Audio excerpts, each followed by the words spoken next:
Hello, everyone. Thank you for watching our group's debate presentation. I am Josie Nguyen from Southern California. I am the introducer for the group. Our debate is going to follow informal format, which we think is the appropriate and effective way to demonstrate our points. Our group members are myself. I will be the one conducting the introduction and conclusion for the group, as well as the illustration for the presentation. Brooke will be the summarizer, researcher, and tutor for the medical model. Candy will be the summarizer, researcher, and tutor for the sensory integration therapy. And Laura will be the summarizer, researcher, and tutor for applied behavior analysis.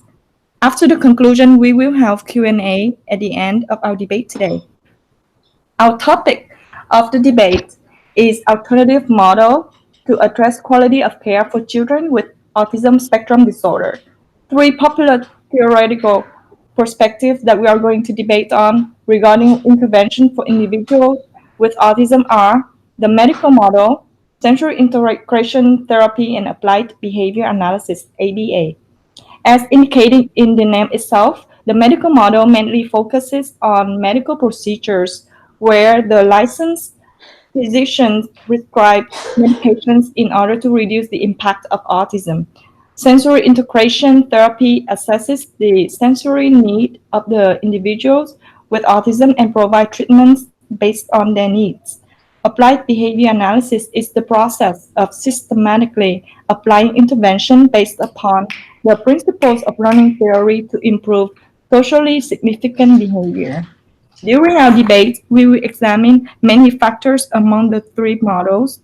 These factors include the influence of political, economic, and societal factors with research and findings about the impact of parent choice, professional autonomy, and advocacy organization, as well as ethical dilemmas. Let's hear what Brooke has to say about medical model. Okay, so a summary of the medical model of disability is that it started around the 19th century and it was centered around the belief that a disability is a product of biology. This product then deviates an individual from the normal functioning of daily living in which that individual can participate in society. The model believes that an individual's impairment influences them in a negative manner in which they require a need for medical treatment, financial help, and psychological and social support. The medical model focuses on the individual and their disability as the problem rather than the individual and their needs. Physicians play a key role in diagnosing a child regarding disabilities and thus labeling them as disabled. Many physicians, through a biological standpoint, believe the proper way to handle a disability or long-term mental illness is through medication to fix the problem or abnormal condition. A common goal is to achieve normality. There are also parents with children with a disability who are for and those who are against the medical model.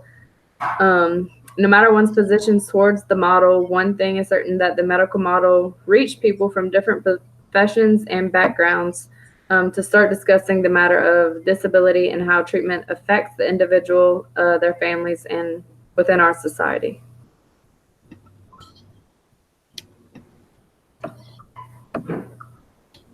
The sensory integration therapy summary is I will talk about who developed sensory integration, and her name is Jean Ayres.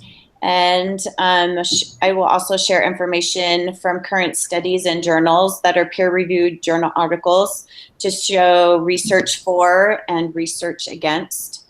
I will also share the impact of parent choice, professional autonomy, and advocacy organizations. I will discuss some ethical dilemmas with sensory integration therapy, or SIT, and answer the difference between sensory integration process disorder and autism. Sensory integration therapy is the process which we sense the world around us.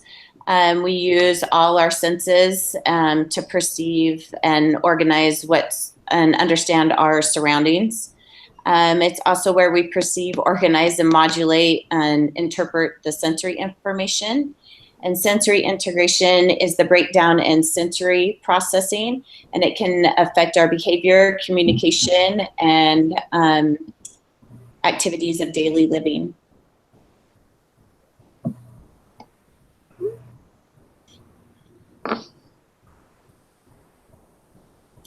Sensory integration, like I said, was developed by Dr. Jean Ayres in the 1970s. She was an occupational therapist, and she's the first researcher from the therapy fields to define the impact of sensory processing on learning, emotions, and behavior. She also designed assessments to assess sensory organization. And she also created a set of intervention principles to address sensory integration deficits for improved functioning and participation. And this is just a slide to show all the different senses where we can have processing difficulties. And so somebody might have, might chew on things constantly. And some, I know with mine, it was her clothing. She couldn't wear long sleeves. Things just bothered her, things that way.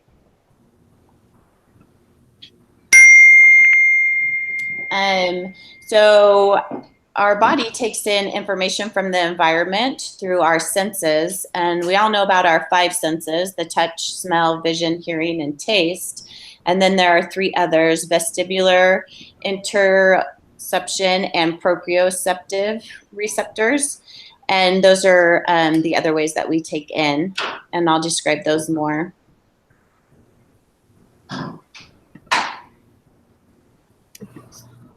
So with our vestibular receptors, those are responsible for detecting changes in position in space, balance, and movement, and different activities through sensory integration therapy are jumping on a trampoline, log rolling, sitting and spinning on a spinny toy.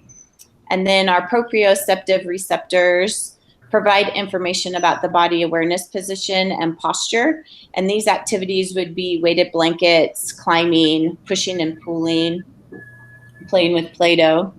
And our interoception sense is what involves the internal regulation. So our hunger, having to go to the toilet, things like that. And activities to help in those areas would be yoga, breathing exercises, and doing heavy work.